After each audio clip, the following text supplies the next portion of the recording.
Ito po, parehas na yan, lalaki yan eh. Kabila, babae. Ibig sabihin no, babae, may butas yan dyan. Yung haba niya, parehas na po.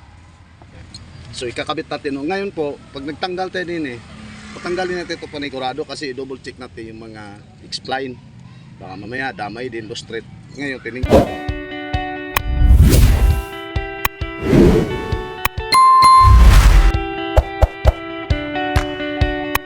Hello po, good morning, good morning.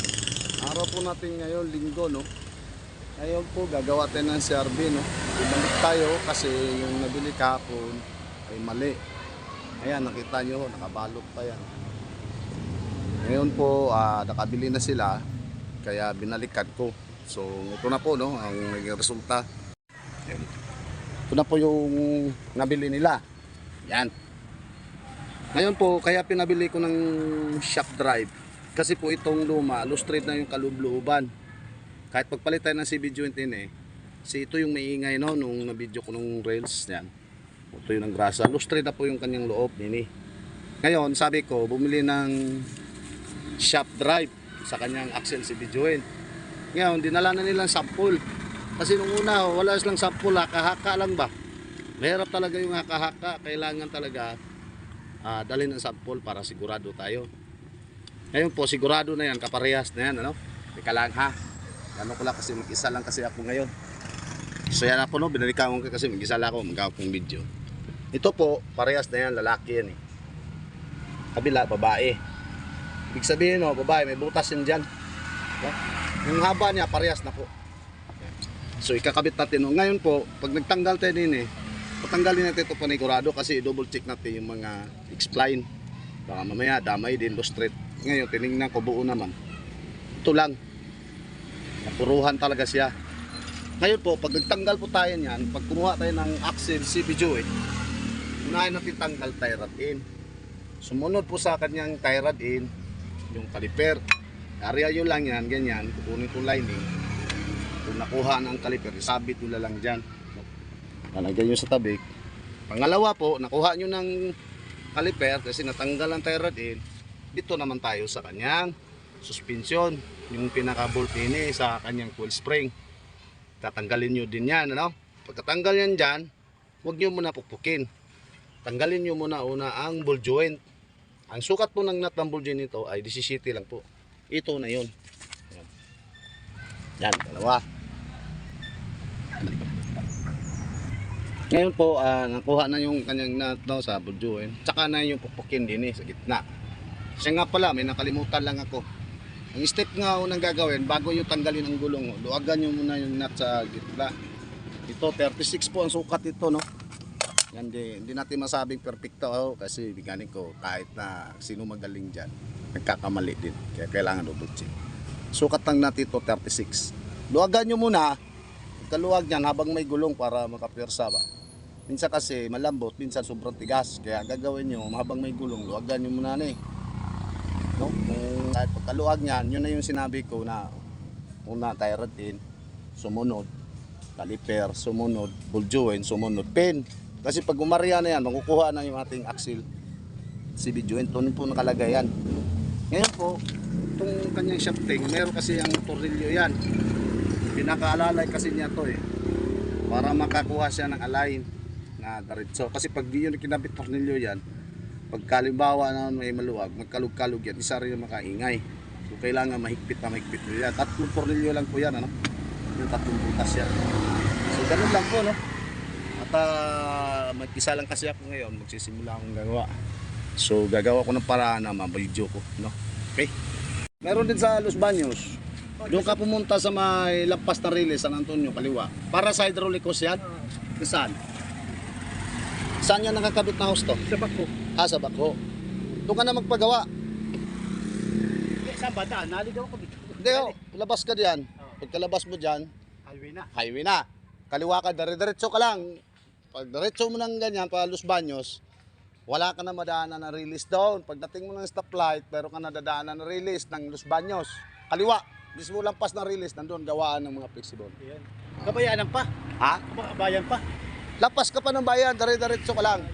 Kung kalamba ka naman, pwede rin, kalamba pa rin yan. Oo, lampas ng seal, nasa kanan. Layo pa. Ay, wala tayong magagawa, ganun talaga. Yan po. Pa naman yan, inalalaki baka sarado. Oo nga. Ah. Linggo ngayon, bukas naman sila. Yan. Bukas yun, mga hydraulic. Dito, diretso lang. Diretso lang dito. Diretso, pagkalampas mo sa kanto, kaliwa, Los Baños, kalampas na release, diretsuhin mo lang yan. Highway, Nandun yung mga nag-fabricate ng mga hose hydraulic. Kaya bisikletahin, layo. Commute ka na lang. Murado, kung di naman, Kalamba Parian ka, pwede rin. Halos pares lang din ang layo, nasa gitna tayo, bagong kalsada to eh. Na, Nalalaki, sarado. ayan po, tinulungan ko lang po si boss, no? Salamat kuya. Sige. Bukas na lang. Okay, ingat to. Ayan po, may nagtanong lang sa akin, tinulungan ko lang si kuya para sa kanyang problema. So ngayon po, magagawa na ako nini, wala ko lang naman mag-isa. Susubukan ko mag-video ng stand, magawa ko ng paraan. Kasi walang magawak, yung aking batos, linggo kasi ngayon, relax yan muna. Okay? Tayo. Kung ano naman po yung pagtanggal, ganun lang din pagbalik. Kung mare, yung hindi masyado kabisado, picturean nyo muna. Basta lagi tandaan, unahin natin to yung kanyang nut sa kanyang videoin kasi yun ang matigas eh. Sumunod, tie rod in, sumunod. Kanyang full joint, pwede rin yung pin, unahin nyo nuluagan kasi baka kinalawang. Ayun, tapos sa kakabul joint. Iangat mo lang to. Kuha na yan. Okay? Tatanggalin na natin itong plastic to. Katan mo natin ang nut. Para sure ball din tayo kasi dala naman nila sample din. Okay? Ayos. Pasok. Surplus lang po ito, no? Surplus. Hindi po brand new. Kasi medyo kamahalan pagka brand new. Kasama shafting. Saka pahirapan maganap kasi po CRV po ito, Gen 1. Honda CRV Gen 1 kasi yun ang bypass. Spray na kasi po. Yan. Kabit pa natin to. Pwede naman yan. Nakakabit na ho. Ganun lang. Sa salpak na yan sa loob, pwede sabay, pwede paghiwalayin. Pwede una to. Pwede rin to. Kung gusto ko, sabay na. Diretso na. Okay.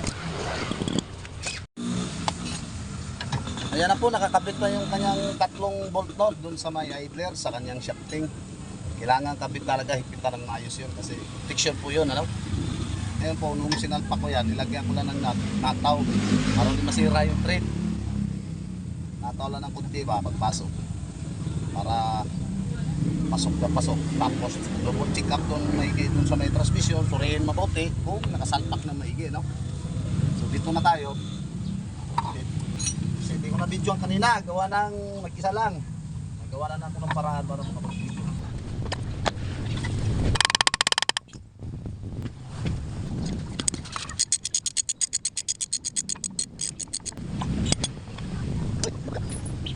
Po, nakakabit na, papinaling ko na lang yan pagka may gulong na, no? Mas papirsa, mas maganda. Tatanggalin lang yung cover ng gulong. So, nakabit natin ating nut na joint. Ito yung nut. Yan. Sunod, tupid. Sa gitna, sa kanyang suspension.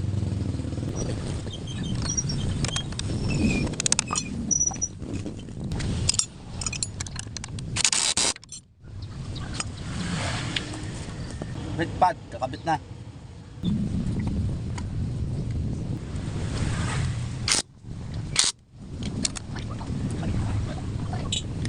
So ayan na po, no, nakakabit na yung kanyang tie rod in, ball joint, saka bolt ng kanyang suspension dito sa gitna, mahigpit na po yan.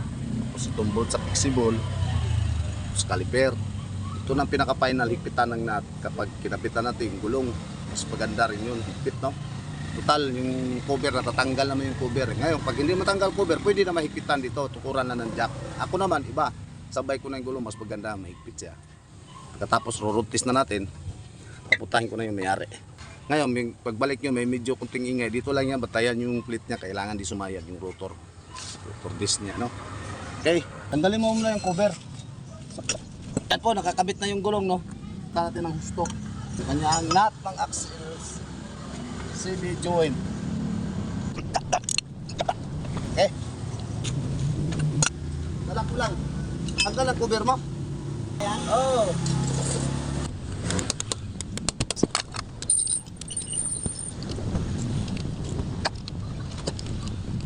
Pasok pala siya. Sino? Yung may-ari? Pakilagay mo nga sa loob doon. Sa public kasi nagtatrabaho yung kuya. Public. Sige. Yan po, rorotista po namin, ano? Balikan namin kayo. Rorotista po namin itong CRB, yan. Ayun. Ay, nandiyan ka na pala eh. Ayun na. Papa. Rorotista natin. Ayun nga. Guys, samahan mo na sa kibay mo. O, siya na lang. Oo, mag-road test. Sige. Okay. Ayan po, nag-rotista po kami. Ayan, ang kanya pong si Bidyo, napalitan ano. So, ano, musta? Wala na. Wala na kuya. Ayos. Swabing swabe. Relax. Kaya sa'yo ako eh. Ganon. Salamat naman. At may kunting di ka matutunan din sa akin. Kahit pa paano. Ayan po, nangyari kasi nito, yung kanyang axle si Bidyoent, yung nasa may wheel bearing nakakabit sa outer. Yun ang magiging reserva niya kasi yung inner niya, loose thread na kasi yung X-line noon. Kaya buo talaga pinalitan ko, hindi pwedeng si Bidyoent lang. Kasi may hayari tayo doon. Yan na po, dito kami sa highway. Rorotis kami. Sunod naman po problema nito, yung tambutso niya, singaw. Lang. Tambutso naman, yan, pawilding yung tambutso ha. Mana. Tapos na problema ni Madam. Dito natin sa highway testing kuya. Oo, pwede rin, highway, sige. Gusto mo highway.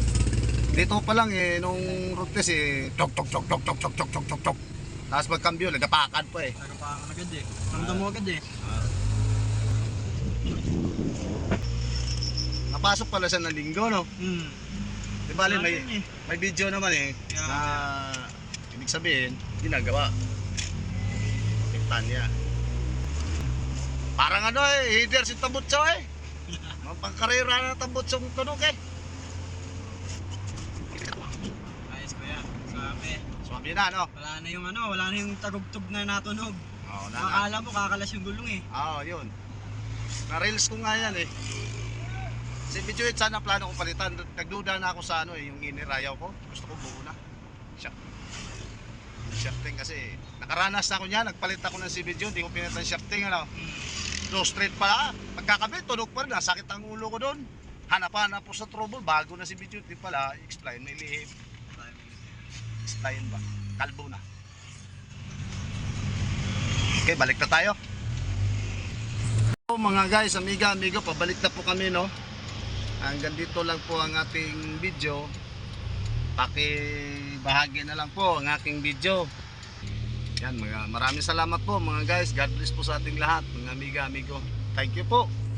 Ito na po ang pinaka-final namin, no? Ito ang aking kasama, isang astig na ating amigo. Bye-bye po, bye cellphone. Thank you.